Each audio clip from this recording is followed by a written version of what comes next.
Welcome to McGuire on Wrestling. Allow me to reintroduce myself. With Mike McGuire. Stand up, son. Let me take a good look at you. This guy's a serious professional. You know what I want to talk about? Yeah. Well, the professional wrestling.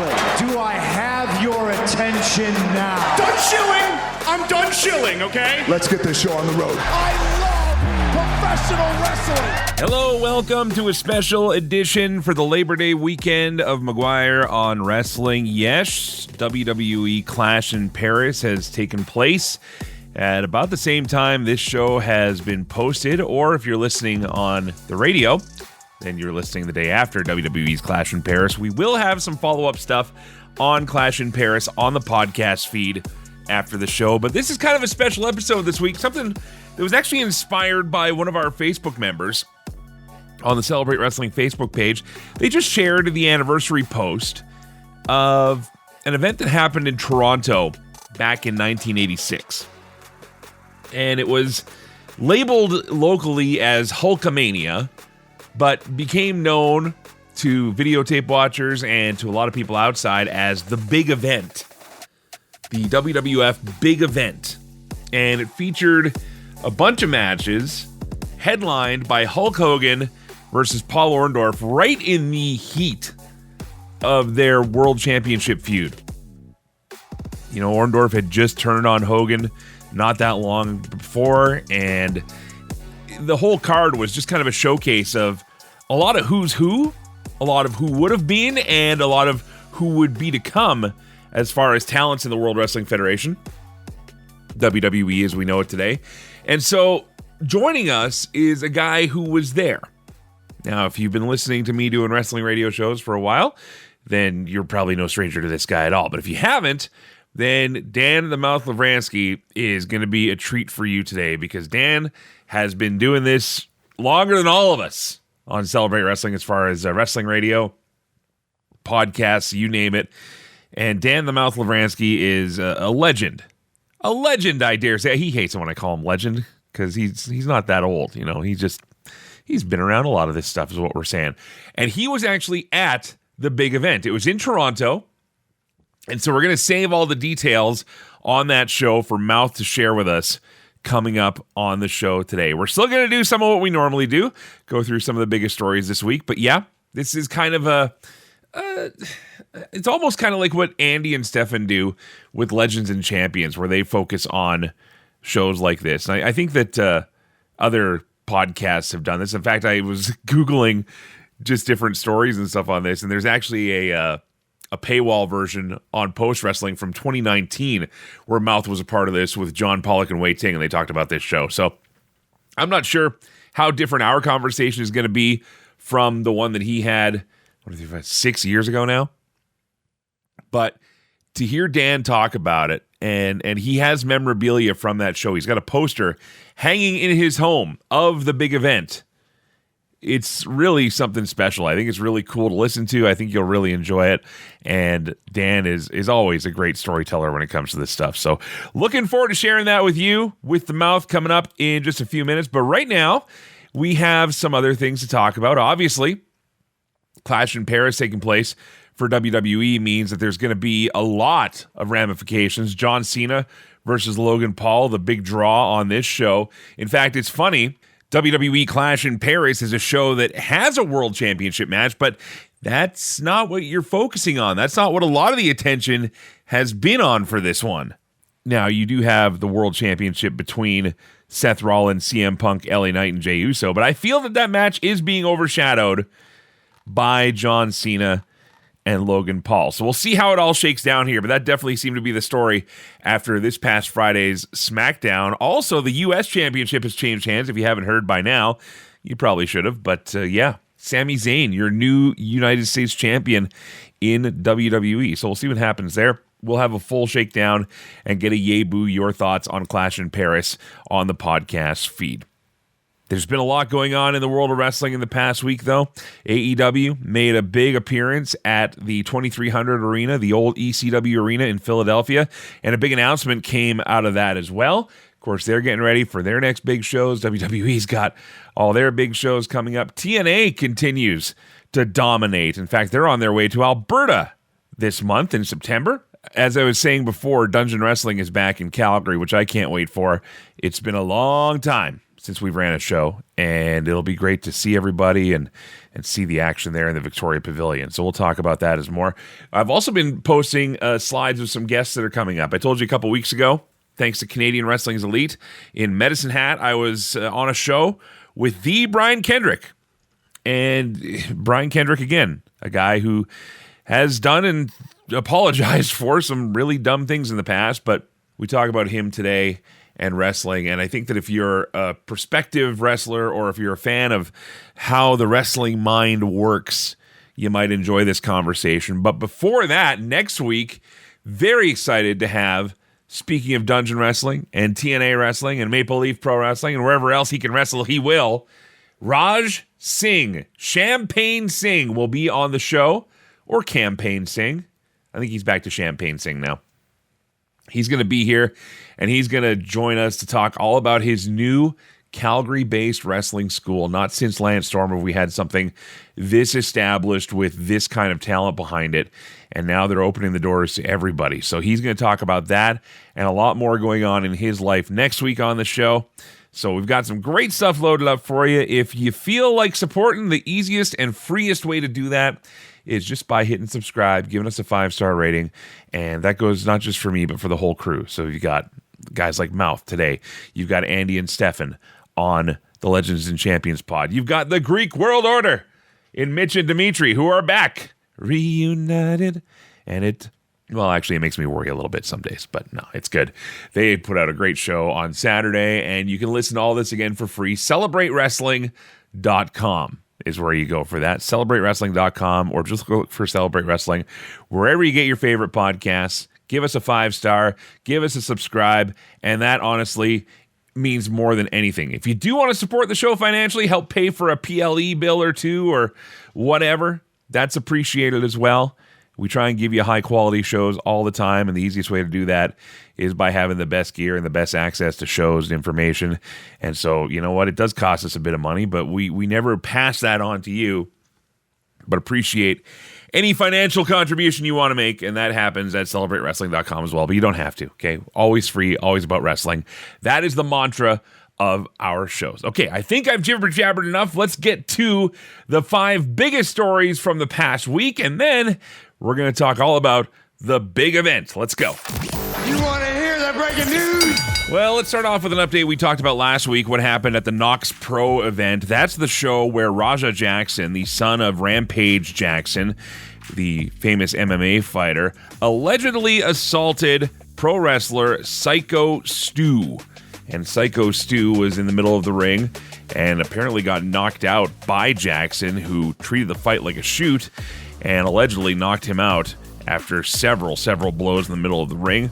Now, there has been a lot of scuttlebutt about this, especially as to why charges haven't been laid yet against Jackson. However, the wrestler that intervened in the incident, Douglas Mallow, appeared on the Masters of Wrestling podcast recently and had this to say about the situation. I talked to a detective friend of mine, and he told me the process of everything and how bad they dragged their feet. He said especially LAPD. Mm-hmm. But he's saying that because of all the evidence, the state's going to pick it up. I've already talked to a detective who's on the case, so it's not like he's not going to jail. Well, congratulations to Cody and Brandy Rhodes. Baby number 2 has arrived, and a lot of people saying they didn't even know that Leilani Ella was on her way. The Rhodes kept it a big surprise, but nevertheless, Liberty now has a baby sister. No news on a size or weight of the baby, but doctors' reports do say she was born, in fact, with adrenaline in her soul. I'm sorry. Well, congratulations going out to AEW commentator and former ECW world champion Taz. It was announced this past week on AEW, actually after the show, that he was going to be inducted into the 2300 Arena Hardcore Hall of Fame. Tony Khan made a big surprise presentation as many of the AEW roster came out after the show in Team Taz Dojo shirts. The ceremony was originally going to take place on Collision but they decided to move it to this Wednesday's Dynamite so Taz could welcome some more friends and family to the ceremony. So that'll be happening this coming Wednesday, part of AEW's Dynamite. Well, if you tried to catch Ring of Honor's Death Before Dishonor pay-per-view, which took place on Friday night through Honor Club, the streaming service that AEW contracts was having issues. So Tony Khan made an announcement on Twitter partway through the show that he would be posting the show for free on YouTube, as well as offering any subscribers a free month with no charge to their Honor Club membership as a way of saying thank you for putting up with the technical difficulties. In fact, whether you have Honor Club or not, you can now go back and watch all of Death Before Dishonor 2025 for free on YouTube with the main event of Athena, the Forever Women's Champion, defending her title against Mina Shirakawa. And finally, big question mark still around the status of Chris Jericho and AEW. Now, this rumor started up a couple weeks ago, as a matter of fact, where people were saying that Jericho could be eyeing a return at WWE. Of course, we've heard the, quote, insider reports that say, oh, WWE would love to have him. But the question is he available? And is there still any interest in Jericho from AEW? We haven't seen Jericho on AEW TV for a number of weeks now, and his deal is reportedly done at the end of the year. AEW President Tony Khan had this to say in the media call just before Ring of Honor's Death Before Dishonor this past week. Yeah, since I was 12 years old, I would count Chris among my very favorite wrestlers for the past 30 years, and I'm very fortunate to work with him. So if and when the time presents itself, hopefully, would love to have Chris back. And I think the world of him, and Chris Jericho is always in the highest of standing with me and with AEW and ROH. This is McGuire on Wrestling on the radio and online and on a Labor Day weekend. So hopefully we're filling up some of that drive time for you if you went out and enjoyed it. Maybe you were camping, maybe you were visiting family, maybe you were at a wedding, or maybe you're just being a wrestling fan and watching wrestling all the time, want to talk about it all the time. We're going to do that, and it's a very special show. Once again, coming up, I'm going to change the music here. Listen to this. This is the music they actually used for the intro and extra on the videotape of the big event. I guess this was public domain music or whatever, a classical arrangement. And so you go into this insane card with this music. It sets a tone, it sets a mood, and if that doesn't do it for you, this guy will. Dan the Mouth Lovranski is here to talk all about this historic event that took place in Canada back in 1986. Thanks so much for being here. The Mouth is next. This is McGuire on Wrestling. Legends and Champions is your weekly fix to go old school, looking at the classic world of professional wrestling. From Hulk Hogan to the Hitman Bret Hart to the Icon Sting to the total package Lex Luger. We have it all each and every week on Legends and Champions, part of the Celebrate Wrestling Network. And it's available on a Wednesday with me, Andy Evans. See you there. Welcome back to McGuire on Wrestling. This past Thursday was the anniversary for what at the time there was actually no argument about was the largest outdoor attendance event for any pro wrestling card. It happened in Canada. It happened in Toronto, as a matter of fact, and it happened at what became known as the big event. But at the time, August 28th, 1986, was actually promoted as WWF Wrestling presents Hulkamania, and one man that was there, of course, you knew he was going to be there. So glad to have him back on the show. Dan the Mouth Lovranski. How are you, bud? I'm doing good, Mike. How about you? I'm doing great. You know, this all started, somebody posted on our Celebrate Wrestling Facebook page just a picture of the event and talking about it and what a big deal it was. It was a Mike Marquardt, who's a big-time contributor on our page, and it had come up on Canadian History Aches, is what they call it, EHX, get it? And they talked about how it was the biggest wrestling event in history at the time, and you were there. Yes, indeed. It was quite the spectacle, Mike, that is for sure. And I find it interesting, too, that even in this modern era, it's still like in the top 5 or 6 biggest events for a crowd ever. I'm so tired of talking about attendance figures because everybody wants to be right about something these days. And, we heard about it with AEW, with All In and everything else. And, WWE, and I mean, they've always been the masters of manipulating attendance numbers. But at the time, everybody agreed this thing was beyond a box office smash. Now, the official paid attendance number was 61,470. Estimates went as high as 70,000 to even a 74,000. And part of the confusion of this, Dan, you actually got caught up in as well, was that they had a huge ticket issue. What happened?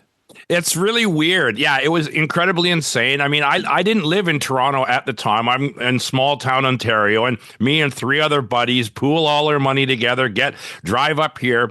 Because we're just so pumped. We're like, it's got every guy that we want to see is on this one card. So we're like super pumped. So we make our way up here, and we get to the gate, and the guy looks at our tickets and he goes, "Oh, your tickets don't exist." And we're like, "What? What do you mean they don't exist? We paid for them. We have them here in our hands." And he goes, "Well, there's been a mistake, and too many tickets were printed. More tickets were printed and sold than what they apparently had." Now, this is the funny part, though. The funny part is they didn't turn us away. They didn't give us back our money. They said, "We'll let you in and you can fend for yourselves." That would never happen today. Not in a million years. Exactly. So we just all kind of look at each other, and it was crazy. We thought, okay, well, let's give it a shot. Let's get in there. We came all this way. We're not going to just turn around and leave.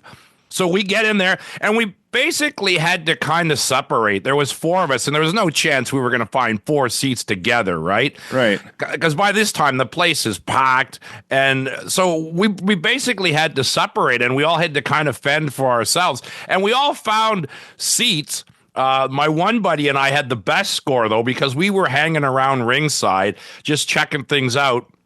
And I can't remember if the show had started yet, or either the show hadn't started or we were 1 or 2 matches in.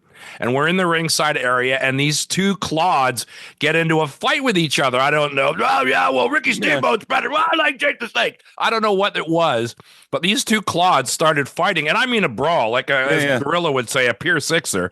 And the security came in and hauled them both out, and we looked at each other, went zoom, and totally grabbed their seats. So I actually sat ringside for the whole show pretty well. Tell me you brought a camera.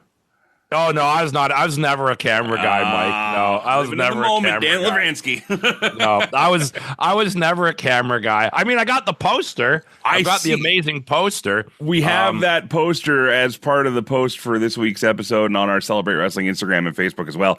I mean, even you sending me the poster and the picture of your ticket stub, man, it gave me goosebumps because I'm usually only a nerd for shows that I've been to. Like, I've been trying to collect programs and promotional posters or anything like that for the shows that I went to in like Red Deer and Edmonton and Calgary and things like that. And then some of the more recent ones, sure, because that's what I want to remember. But man, I saw this poster. First thing I asked you was, can we find a scanner big enough to make a copy of that thing? Because that is a thing of beauty. And some information from this show. So it was at the CNE Stadium, which would eventually go on to be replaced by the Skydome, correct? Right, that's right. Okay, but that was where the Jays were playing. Were the Argonauts also playing there? That's a good question. Again, I'm not really a football guy. That's fair. All right. They had big concerts there and other events, but nothing on the scale of this. Like, nothing on the scope. The only shows that even came close to this number for the WWF was Bruce Springsteen and The Who, which in 1986, both acts kind of popular. Just have done some things. The temperature at the start of the event, do you remember this? It says it was 9 degrees Celsius or 48 Fahrenheit. And then by the time the show got rolling, it went down to as low as 5 degrees. There's pictures and shots of people in the crowd in their full winter woolies. Was it that cold? It was a chilly night, Mike. Yes, it was very chilly night. I remember a lot of people, with like winter coats on and things like that. Because it was end of August, right? So that time of year, although, not anymore. That doesn't seem to happen anymore with our current climate situation. But it was a cold night. But I mean, it certainly didn't stop the fans from getting into it. I mean, you watched it. The crowd was hot for almost everything that happened on that show. And especially by the end, by the time we get to the main event with Hogan and Orndorff, the crowd's just going ballistic. So it was the weather didn't really hold anything back. It wasn't really a factor. So it's a weird way they've edited it. And this was because it went on to a VHS tape, which if you remember back in the day, a VHS high quality tape, I mean, the best you could hope for is 2 hours. That's right. And so they had to edit the thing to keep it under 2 hours. And I think that's how they've posted it on the WWE Vault YouTube channel, because there's one match that gets edited just to brutal context. It was Dick Slater and Mike Sharp. Yeah. And they chop this thing like crazy. We'll get to that, but I mean, no entrances, no walkout, very few walkouts, I should say. And it's just match after match, 11 matches on this card. It was stacked. They pretty well put everybody that was on the roster of note at that time on this card, and it always blows my mind too of how popular and how spectacular this was and how packed it was, because some of those guys that aren't even major principals aren't even there yet. There's no Macho Man Randy Savage. There's no Ted DiBiase. A lot of these guys that come in later on that are some of the big, no Mr. Perfects, the big staples of the promotion aren't even here yet, and so it really was quite amazing that, people were there to see, Haas and Jimmy Jack Funk, it was crazy. So that's how the show actually starts. On commentary, you've got Gorilla Monsoon, Ernie Ladd, and Johnny Valiant, who, I'm sorry, the commentary nerd me. Yeah, just bad. Horrible. And Ernie Ladd, I've always had a soft spot for Gorilla. I've always kind of enjoyed his kind of over-the-top style. But yeah, Johnny Valiant, no good. And Ernie Ladd, I don't even know what he was doing there. That is funny, because that's such a holdover from kind of previous WWF before the expansion, right? Ernie Ladd is such a 60s and 70s staple of WWF. And it's funny that they used him on this particular play-by-play session, because really we hadn't seen him on TV. He wasn't around anymore. Most of the fans, a lot of them wouldn't even known who he was at that point. It was funny you say that, though, because I actually preferred Ernie Ladd on this. Gorilla is Gorilla. He's always great. Yes. I thought Ernie, actually, when he had something worth saying, it always made sense. And he was coming at it from the wrestler perspective. So right. And also the kayfabe era is still strongly in place here, right? Yeah. And a guy like Ernie Ladd, that was his heyday, was in the very strong kayfabe of the 70s. So, of course, he's calling it as a legitimate sports event, whereas, Johnny Valiant's trying to get his quick one-liners in there and stuff like that, right? Yeah, it was. I'm trying to even compare it to somebody today. I don't even know. It was almost like a bad version of Bobby Heenan, like a bad Bobby Heenan. I kind of see the same thing with Taz sometimes. That just kind of seem to be talking just for the mere idea to talk rather than having anything to say. You and I have differing opinions on Taz. I like Taz. Okay, all right, that's fine. So we already talked about the Funks, Jimmy Jack and Haas, who I didn't even know spent time in WWF at all. Very short, very brief. And I have to wonder, where was Terry for this particular show? Because he was the one they brought in first. Right. I remember going to the Brantford Civic Center and seeing his debut match on the weekly TV. And then they brought in Dory, and then they brought in Jimmy Jack, but Terry wasn't there. And yeah, Dory was in for a cup of coffee. I think he saw the writing on the wall and saw how he was going to be treated, right? Former, NWA champion here in the opening match tag, ridiculous. So you've got the Funks taking on the Killer Bees, and this was also an interesting time for the Killer Bees of Brian Blair and Jim Brunzell. And we see this in today's pro wrestling too. So it really is a throwback to that. And I mean, we've seen it in other wrestling as well. But they had this thing where the Killer Bees, they would get beat down, then they would get knocked out of the ring, and they would reach under the ring, put on their masks, and then come back, and it was like they were all new guys, even though they weren't. They were just supercharged Killer Bees. It was the revitalization of putting that mask on. That was such a common trope in professional wrestling back then, for a tag team to have masks, so we don't know which one is which, right. And they can tag in and out because apparently the ref can't tell the body differences between Jim Brunzell and B. Brian Blair. Come on. Well, we'll see a bigger example of that in just a minute here. But Killer Bees, by the way, win that match. King Tonga, who we would then know as Haku. It's funny, they're bringing in these guys who we all know today, but they're saying he prefers to be called Haku now. And it's like, I only know him as Haku or Meng, right? Right. But I mean, Haku all the way, 100%, taking on the magnificent Don Morocco with Mr. Fuji. This one goes a 20-minute draw.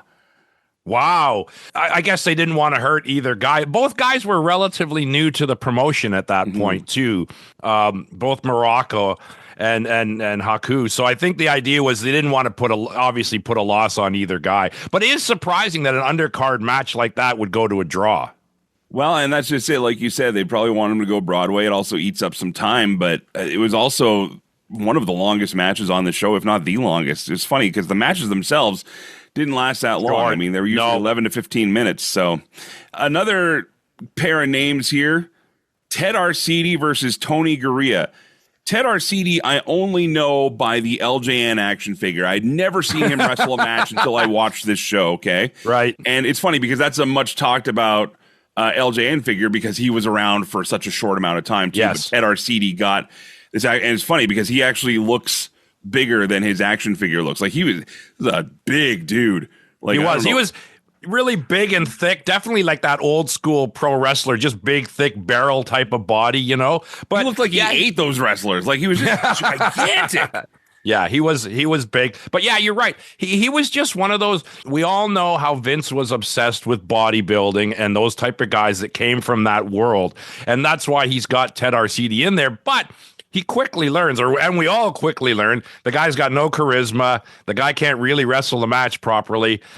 So, I mean, at this point, what else is there after that? So, I mean, they tried to put him over, but the fans just weren't buying him.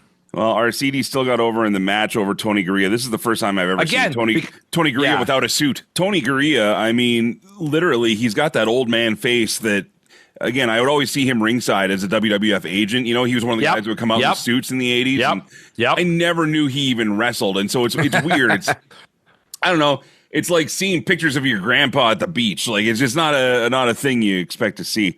Mean Gene Okerlund then interviews Jimmy Hart. They did these little promos as they were on their way to the ring. Jimmy Hart talks about repeatedly how he had his pants pulled down and was branded by JYD, which I don't know what happened here. I didn't see the program. Well, that was when they were doing the feud with Funk. Okay, with Terry Funk, and Hart was managing Terry Funk, and he was doing the gimmick. When he first came into WWF, that was the gimmick. To cartoon him up, they had him brand his opponents, right? He'd do the jobber match, and he would brand the guy with the big chaps and everything. Yeah, okay. Yeah. And so anyway, adorable Adrian Adonis, who Gorilla says at the time was literally at his biggest he had ever been, and I think that might have been true. I think he was actually bigger here than he was at WrestleMania 3. He's huge in this match, anyways, it was actually the first match on the tape to show an entrance. It was Adonis walking to the ring with no music. JYD gets a clip of his entrance, which is funny because he was all about that song that he had. That's right. That's right. The Grab Them Cakes tune. The match goes over with JYD winning by DQ from outside interference from Jimmy Hart. Although they announced the match as a count out for some reason. And that's a match, too, when you watch it. Crowd is going nuts because, again, JYD at that time, he's relatively new to the promotion, but he caught on really quick. He had that amazing charisma that everybody loved. And Vince was really almost like number 2 babyface behind Hulk Hogan at that time, right? So the people were really, really into that match. A match that meant nothing, apparently, to the videotape editors. Dick Slater versus Iron Mike Sharp. I think it was great to see Iron Mike Sharp on this card, and Mike Sharp doing the classic, whoa! And for those that never watched Iron Mike Sharp, even in his jobber matches when he would be jobbing out to guys, just loud, always just hollering, and even... The thing, we got to see Iron Mike Sharp so many times as teenagers because he always worked the TV tapings in Brantford, and we would go, and you'd always, and we loved him. We used to make signs for him, and I used to love it. Like when there was a period where every single shot he threw, he'd yell. He'd like, "Ah!" No matter what he did, he would be yelling and screaming. And, he's a guy, too, major pedigree. His father and uncle were the Sharp brothers, who were a huge team in the 50s, wrestled in Japan. I always was disappointed, and I don't know what the particulars are, but I was always disappointed that Mike Sharp never got the push he should have. Every once in a while, just to fill time, they would let him do a promo. I remember one he did with Ken Resnick once, and it was amazing. It was hilarious. It was funny. It was charismatic. He's a big guy. He could work in the ring. I just never knew why he didn't get a bigger push. Must have been that forearm that never healed. I was just going to say, he had that forearm supporter on. Gorilla Monsoon makes point say he's been wearing it for 8 years now. We then see Slater win. This is actually a pin that I didn't know existed. When I was a kid and I was trying to come up with a wrestling gimmick and everything else. And it's basically the double underarm leg hook where you basically dive over, make a bridge over the guy, and then hook the legs. Right. And in my mind, that was always like an unbreakable pin. And turns out everybody kicks out everything these days. But that's how Dick Slater actually won the matches with that pin. And I loved it because I was like, that's straight out of my childhood brain, you know? And that's another guy too, Dick Slater, that was basically in for like a cup of coffee. He wasn't in for long. In fact, I don't even remember any major feuds that Dick Slater had in the WWF. We have another one of those pre-match promos, Gene Okerlund and Bobby Heenan talking. Wrestling is Heenan and Heenan is wrestling. Bobby Heenan, just such a master, and a couple times really gets the crowd worked up. You know, I don't want 70,000 people out here calling me Weasel. And of course, it's on the PA, so what happens, right? I mean, just a master class in working the fans at the time. I mean, this is what made Bobby Heenan so great. He was actually on his way for his match.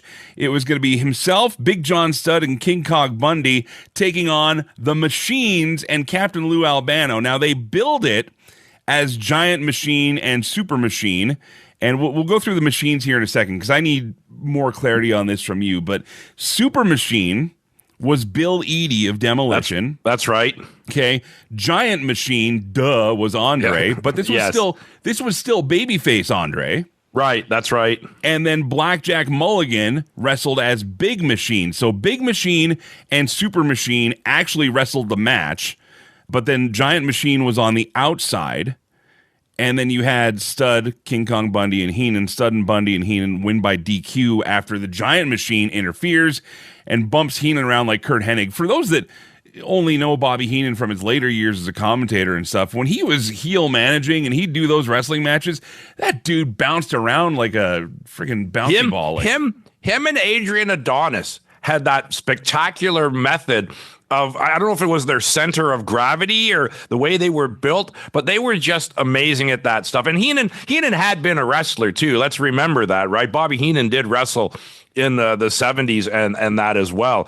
But he somehow he got those, like when he would, the heel or the babyface would be chasing him and he would do that leap over the top rope to the floor. Yeah. Like that would just be spectacular, and throw him in the corner and bump to the outside. Like that was a big part of what made him so much fun to watch, besides the talking, because when he had to, man, he could perform and it was spectacular. Unfortunately, that's what leads to him doing nothing but commentary, because he eventually develops neck issues and has to kind of step away from that role.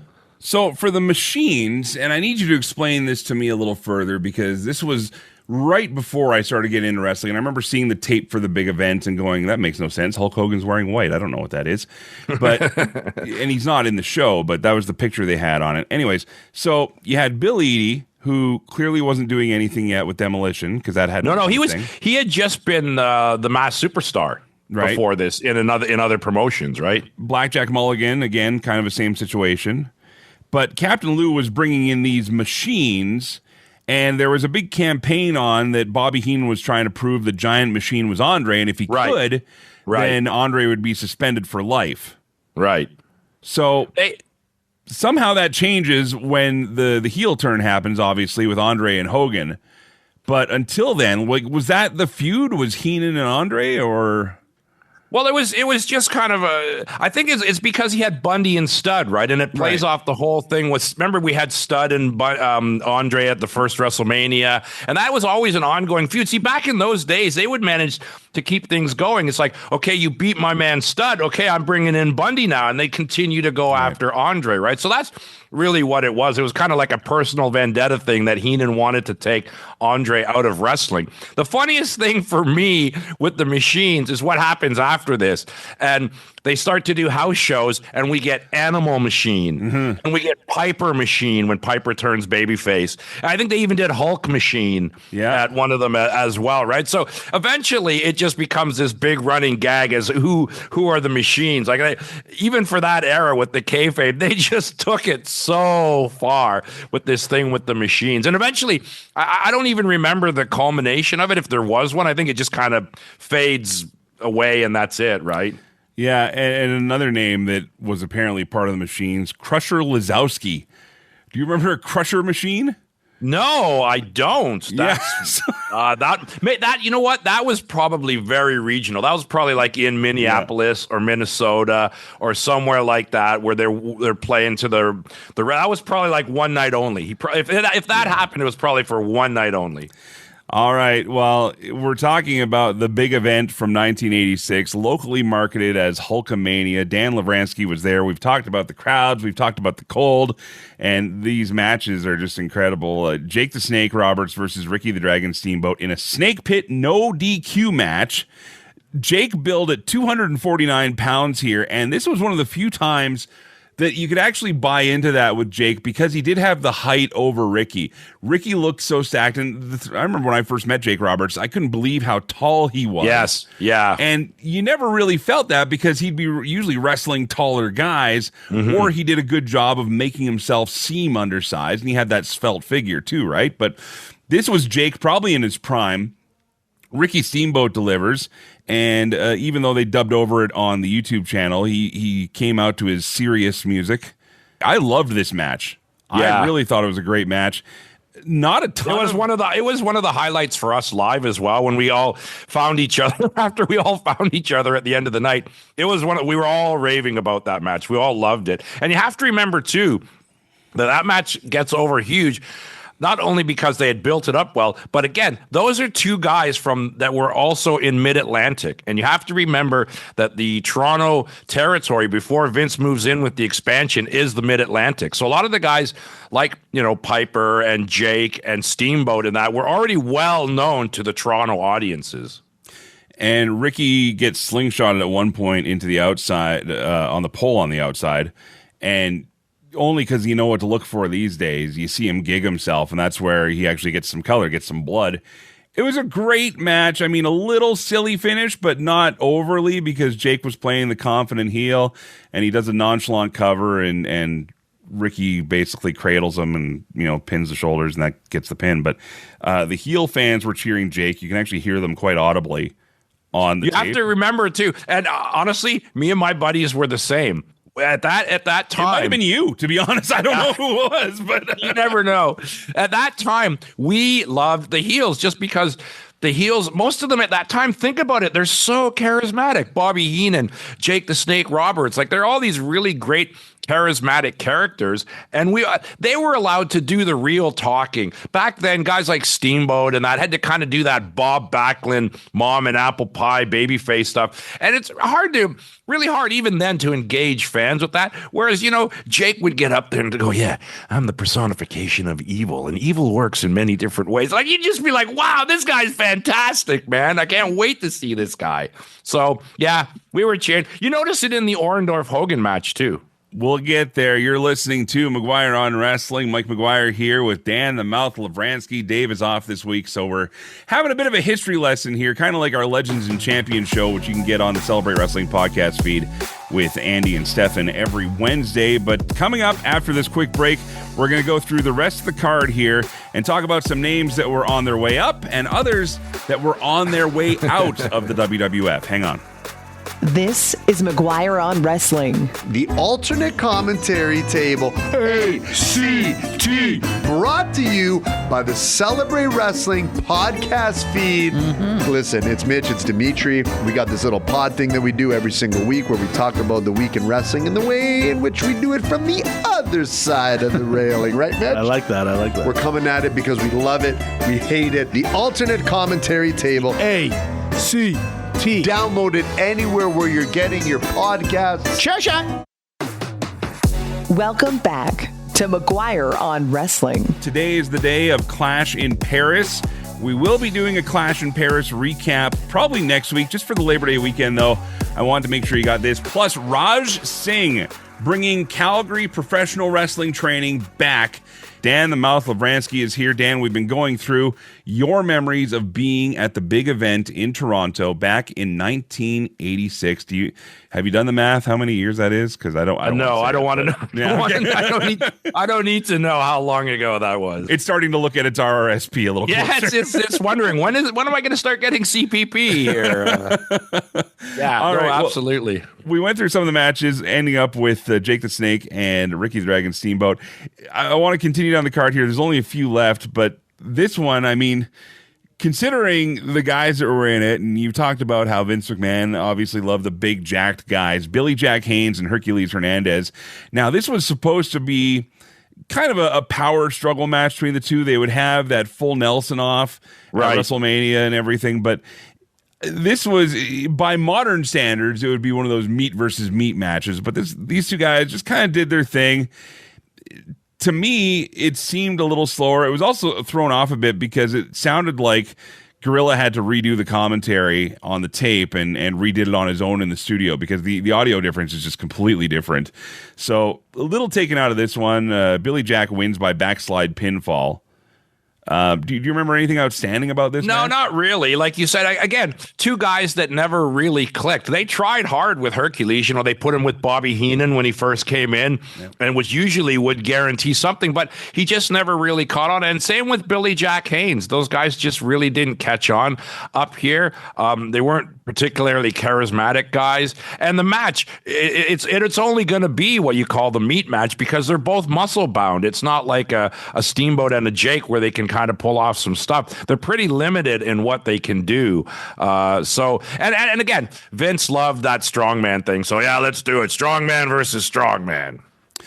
The Rougeau brothers versus the dream team of Brutus Beefcake and Greg Valentine. Rougeau's, of course, being in the Toronto area there, not that far from Montreal and Quebec, over like Rover with a lot of the fans here. Rougeau's get the win on that. I want to jump right to the next match here, though, and that is Pedro Morales versus King or handsome Harley Race. Now, Harley had come in as the king of wrestling. He was wearing the purple tights, but they were really getting over handsome Harley Race. I mean, there were stories that Harley, I won't say hated, but, just felt like a fish out of water, I think, playing the cartoon king a little bit. And so really pushing the handsome Harley Race thing. The commentary put him over. He was announced as handsome Harley Race. And he wins with the legs on the rope by what almost seemed like a 4 count. The ref went so hard down onto the mat for the first pinfall. But, I mean, this is a time where Pedro Morales, once, WWF champion, clearly on his way out. Yep. And Harley Race clearly just on his way up, but also wouldn't end up staying in WWF that much longer. No. Again, Harley Race, a fish out of water in the WWF. I mean, he comes from that whole background of being tough and being mean and being the guy that if you catches you in the alley and you run him the wrong way, he's going to beat the living crap out of you. And they just turned him into such a cartoon. And I don't know if this was one of those personal vendetta things with Vince, because he seemed to have this real thing where a lot of these legendary guys would come in and he would just turn them into ridiculous caricatures. Yeah, King Harley Race, he had a crown, he had a purple robe. He did that ridiculous match with Hacksaw Jim Duggan at the Slammies and stuff like that. And I remember, and again, for me, younger, this is my first time seeing Harley Race, and I've seen him in all the magazines and I've read this stuff, and he was NWA champion and all this, and you look at him and they made him such a joke. I was like, why? I used to think, why was this guy so popular? What was it about this guy that was so great? Because Vince just kind of took away all the stuff that was great about Harley Race and turned him into a cartoon, much the same he did with Dusty Rhodes. But you have to hand it. I don't know so much for Harley, but you have to hand it to guys like Dusty, because whatever they were given, they would try to make their best out of it, right? They would try to do their best. And I think with Harley, it was just a bit of a like, no, this is not right for me. I don't fit in here. And, he wasn't there for long. All right, our main event, as advertised on the poster, which we'll talk about after this, but Hulk Hogan versus Paul Orndorff. Now, this is a time where if you watch it, you think, oh, they screwed up. They played Hogan's music too early. No, Orndorff was on this thing saying that he should be the real world's champion. Right. He even stole Hogan's music. He stole his mannerisms. So both guys come out to the same song. They just let it roll because it wasn't the time where you could just skip back automatically, I guess. I don't know. But Orndorff comes out to Real American, then Hogan follows. And it's crazy. We always see these pictures of Hogan with his bandana in his mouth where he's like chewing on it and biting into it. I realized during this show, the reason why he's biting into that bandana isn't to look cool and savage. I mean, it helps, but there were so many people that were trying to grab that thing off his head when he was coming down the aisle. Yes. Yep. Yeah, no, absolutely. I mean, it's like, it really, I mean, Hulkamania was an appropriate term. That's what it was. It was like Beatlemania or something, right? And it's the same thing. The girls tried to rip all the Beatles clothes off, and anyone would try. People would love to cry. I remember little kids, when we would go to the TV tapings in Brantford, they would just want to touch them. Yeah. And they always want to do it at the end of the match when they're covered in sweat. And me and my buddies used to think that's the most ridiculous thing. But that was it was like the only way to make an actual connection with this guy was to touch him. And so for a lot of fans, when they're that wound up, that's what they try to do. Can you imagine whoever would have got that headband, though? It would have been nuts. Orndorff, I mean, works his butt off in this match as well. Hogan taking some crazy bumps, too. He even takes a suplex, even though it was on like the gym mat on the outside of the ring. They're on one of those raised stage floors, too. So Yeah, it was kind of a platform with steps leading up, and then the platform, and then the ring on the platform. But Hogan gets the win by DQ. And again, a weird finish, because there's already been outside interference. Hogan's been assaulted, everything else. But what happens is Orndorff covers Hogan for a 20 count. Yes, he had him down for a long time because they did the classic ref has been knocked out. The ref saunters over or glides or whatever you want to say, like drags himself over there. And instead of doing the 3 count on the canvas, does a 3 count on Orndorff's shoulder, which you would assume might be a pin or might not, but at the same time, it's not a pin. Orndorff thinks it is. They're putting the belt on him. He's celebrating. And no, the referee then says that Orndorff has been disqualified due to outside interference, and Hogan thusly is still champion. So there's a big beatdown afterwards. Hogan recovers, and the fans go banana. But yeah, no, it was crazy. I just remember the crowd being so hot when Heenan runs in with the stool and corks Hogan with the wooden stool. I mean, the crowd just went insane. And again, if you watch at ringside, there are a whole ton of people cheering when it looked like Orndorff actually had won the belt. Oh, they were loving it. They were loving it. I now know that one of those people were Dan Lovranski. So it is, because you know what? We got to look for you. As much as I loved all of it, me and my buddies were tired of Hogan already because it was such a one-dimensional thing. Sure, he was charismatic to the average Joe, but his in-ring was not spectacular. And I always hated it the way other guys would have to rework their style to work with Hogan. And so me and my buddies, I mean, we popped huge too, because we thought, oh my God, we're finally going to get to see him lose the belt. But of course, it did not happen. So that is the big event on the WWE Vault YouTube channel. Now, we've only got a couple minutes, Dan, but I know you want to talk about this poster, which you can see pictures of on our Celebrate Wrestling social media. First of all, the ticket prices. Walk us through those really quick. Well, it's insane. The highest price is $20. Right. That was the top ticket, $20. That's what me and my buddies played. I find it amazing, too, again, the way wrestling was perceived then. They had a $10 ticket for seniors. Oh, yeah. Which I thought kind of interesting, right? That they would have a specific lower ticket price for seniors. But again, we're just making the transition with the expansion. And a lot of wrestling up until that time was older people rather than kids. So I found that interesting. And the best thing, though, is, do you remember the convenience stores Becker's? Yes. Okay. Somehow Becker's got tied into the promotion, and this poster was in every Becker's in southern Ontario. Like, even the small town I grew up had the Becker's with this poster hanging in it. So I think that was also another big part of why it was so huge, is because the promotion for it was out of this world. Not only did they promote it on the TV, but they had these posters hanging, and at that time, Becker's was the convenience store giant chain. Like they were the giant. It wasn't 7-Eleven, it wasn't Circle K. Yeah. It was Becker's. They were huge, and you saw this poster in every single one of them. So the one in my hometown, the very next day after we got back, I went to the store and I just said to the guy, "Look, man, can I have that poster?" And yeah, he goes, "Yeah, sure." Just gave it to me. So Dan the Mouth Lovranski telling us what it's like to be at the big event back in 1986. Again, you can watch it on the WWE Vault YouTube channel, which is what I did. It's a 2-hour show. It's not all great. Like, you're not getting a All In or a WrestleMania. Oh God, no. I felt like I was watching like a time capsule, like a legit time capsule at a time before. Everybody uses WrestleMania 3 as that big benchmark event, right?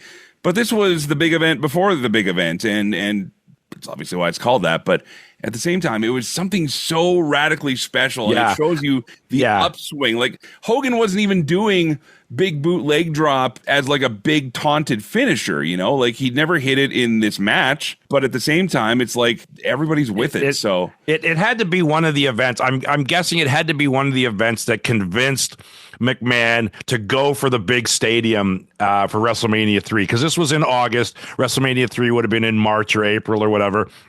And I think the success of this really said to Vince, wow, okay, I can pull this off.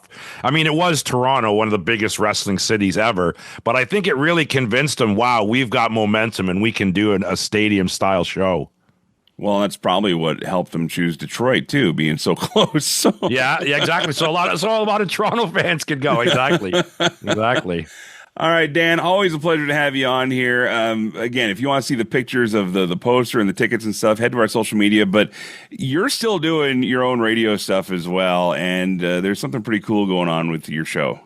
Yeah, I just wanted to mention my music show. It's on CIUT 89.5 FM in Southern Ontario. But for those of you around the rest of the world, you can just go to CIUT.FM. I'm on Saturdays at noon for 2 hours. That's Eastern Standard Time. And I know you'll like this, Mike. Through the years, I was such a hardcore collector. I would sit there on Saturdays with a VHS machine and tape promos or matches or whatever. So I went through all these tapes and put everything on cassette when I used to do radio back in the 90s and when we were doing the law. So now I finally got all those cassettes digitized, and I have tons of amazing, great promos that are all mostly for the Toronto market with Billy Red Lions, with a lot of these classic guys, and they're not ones you can find on YouTube, and you really can't hear them anywhere else. And I'm going to start featuring them because rock and roll and wrestling, as we all know, goes together so well. And I'm just having a ball. Even now, just going through the tapes and picking out ones I'm going to play, I'm having a ball. So for you wrestling fans, I think you might want to check out some of those. Well, you know what? If you can't stream it live, I know it posts as well. But, Dan, I've said this before, and I'll say it again. There's always room for the mouth on the Celebrate Wrestling podcast feed. I'm just saying, if you want to get some extra ears on stuff, you've always got a home here, man. You've always got a home. And I won't even make you talk about modern day wrestling. It's all good. Just saying. You're kind of like the missing component here. And so, I mean, if we ever want to get, Dr. Mouth back on a podcast feed with wrestling, you got to never know, Mike. Never, as they say in wrestling, never say never. All right. Well, the invite's always there, my friend. Seriously. Dan the Mouth Lovranski, thanks for spending the hour with us today. Thanks for being a part of this show. If you're listening, if you're downloading, subscribing, and telling your friends about it, it is truly appreciated. Hope you enjoyed this recap. And again, if you want to watch the big event, you can watch it for free. It's on YouTube. Just look up WWE Big Event Full Show, and you'll see everything the Mouth and I just talked about. Or you know what? Maybe you paused it, found it, and watched it before you listened to us here. Either way, thank you so much. We're coming back to you next week. Dave Meltzer will be here, as well as Raj Singh, talking about that brand new Calgary Wrestling School. Until next time, thanks for listening and letting me do what I do. Play safe, drive safe. Be seeing ya, Mouth. Brother. McGuire on Wrestling, part of the Celebrate Wrestling Podcast Network. Online and on the radio. Listen to the show Mondays at 4 p.m. Mountain Time at CKXU.com, wherever you get your podcasts, and at CelebrateWrestling.com.